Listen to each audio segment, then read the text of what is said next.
من فضلك ما معنى سومر أكد بابل آشور؟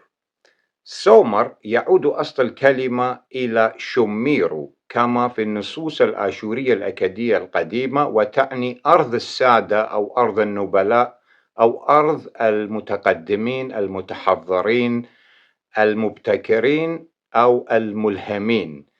أما أجدادنا السومريين فسموا أرضهم بكي إنجير، وأيضا تعني أرض السيد النبيل أو أرض ذوي الأصل الرفيع أو الأصل في العلا، وكانوا دائما يلمحون بأن الأصل والأصالة هي في العلا.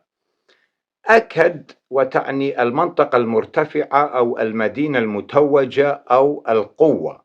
أصل الكلمة أجادة في زمن سرجون الأكدي كانت عاصمة له، وأجادة أيضا ترتبط بمعنى الرفعة أو التثبيت أو تمركز القوة أو التتويج، حيث كانت في أجادة يضعون التيجان على الرؤوس عند اختيار الملك.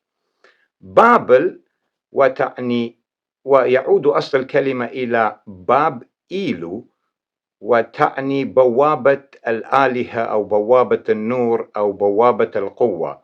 باب هي الباب أو البوابة، إيلو هي القوة النور أو الآلهة.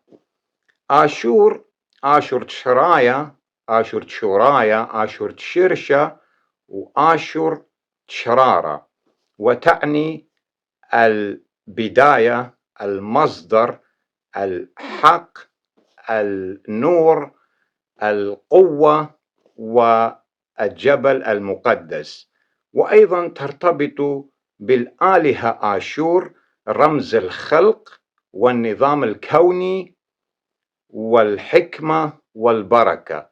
وأيضا مدينة آشور القديمة على ضفاف نهر دجلة. آشور أيضا تعني في عروثة آشوريتا الوعي الآشوري.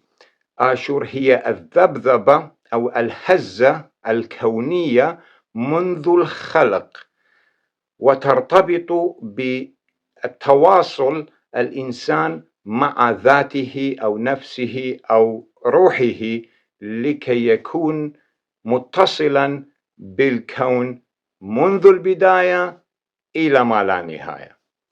شكرا لكم، وأرجو أن ترسلون هذا الفيديو إلى صديق أو صديقة تحبونهم لكي يستفادون من هذه المعلومات.